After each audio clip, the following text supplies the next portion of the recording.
Let's take a look at all the news coming in from the world of gadgets. And our top story, of course, has to be the Apple Peak Performance event. Now, talk about real performance. All of this was about great performance, whether it's the new phone, the SE that has come in, which of course you can see a quick impression of that on the Sale Guru show, or everything else from the new iPad Air 5th generation. Same design, but it'll be powered by the M1 chip now, 60% faster than the previous iPad Air. This is as good as the iPad Pro's. Front camera is now a 12 megapixel ultra wide which supports center stage, so all your video calls will be better. 5G has been added. USB-C port is now twice as fast. Prices start at 54,900, but remember, it's for the lowest variant. Now this can do 4K stuff, right? I mean, you can edit 4K video. What will you do with that variant? So you'll have to go to the next one. Then the big 2 or 3 ones, the M1 Ultra chip. It's like taking 2 chips, and that's exactly what they've done. Then fused 2 chips together, 20-core CPU, 64-core GPU, unified RAM, graphic memory going up to 128 GB, design extremely small, very efficient with cooling. And the only way you can actually feel that performance is that it's going to come now in a device called the Mac Studio. Again, brilliant looking thing. And of course, you'll use it with the Mac Studio display. Let's take a look. Apple's first event of 2022 was all about performance. Peaking at peak performance, as Apple's wordplay would have us say. Performance on tech is all about the silicon inside it that powers it. And Apple, on the day, upgraded the silicon in some devices, announced an entirely new processor, a new device powered by it, and a device to accompany it. Let's talk about the upgrade first. The new iPad Air is here. And as expected, the design is the same. Everything looks the same. There are some new colors, but that's about it. But it is going to be powered by the M1 processor, introduced with the MacBook Pro, the MacBook Air, and the Mac Mini back in 2020. The M1 upgrade essentially makes the iPad Air 60% faster with performance, 100% faster and better with graphics performance than the already pretty fast previous gen iPad Air, as per Apple's claims. And the new performance upgrades can make the iPad capable of more and better gaming, rendering 3D models, and photo editing with advanced machine learning based operations.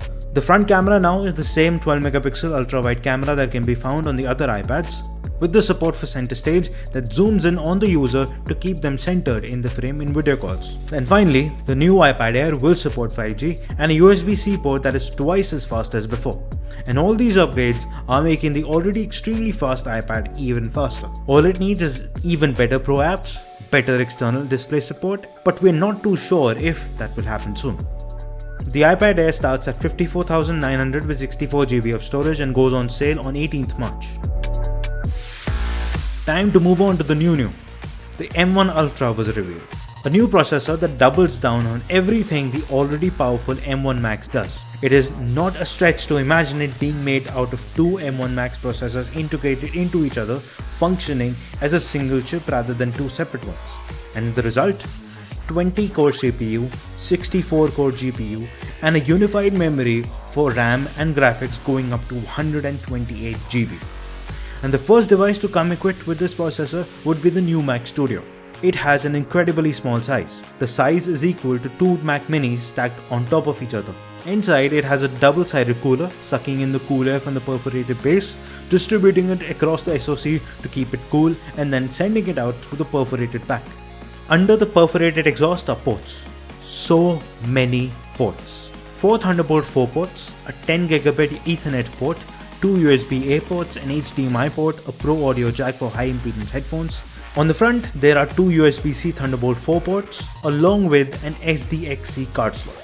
With the M1 Ultra inside, the Mac Studio is going to be 60% faster than the fully spec'd out Mac Pro, previously Apple's most powerful computer on sale, in terms of CPU performance. And in terms of graphics, the Mac Studio is going to be 80% more powerful and faster than the Mac Pro. And going by just how accurate the numbers for the M1 Pro and the M1 Max comparisons were, the high expectations from the M1 Ultra are expected to be met. The Mac Studio will be starting at the price of 1,89,900 equipped with the M1 Max and 3,89,900 for the variant with the M1 Ultra. Now moving on to the perfect display pairing with the Mac Studio, the Studio Display. It is a 27-inch 5K Retina display with A13 Bionic inside. It comes with a 12 megapixel ultra-wide camera taken from the iPads, which has support for center stage. It is equipped with high-fidelity 6-speaker sound system that has support for spatial audio through Dolby Atmos. As for connectivity, 4 USB-C ports on the back, with one of them being a Thunderbolt 4 port which can be connected to the MacBook not only to drive the display but also to charge the MacBook simultaneously. The Studio display will start at the price of 1,59,900. So in terms of both upgrades and reveals, the event not only provided a peek but opened our eyes wide to just how capable Apple's own silicon will be for studios for creating just about anything. And with M1 inside, pun intended, the iPad Air looks to be clearing itself further away from the competition at its price. How these devices will perform can only be answered in the time to come with some testing. As for the future, Apple left it with a tease about the only product left in the Mac lineup which does not have the Apple Silicon yet.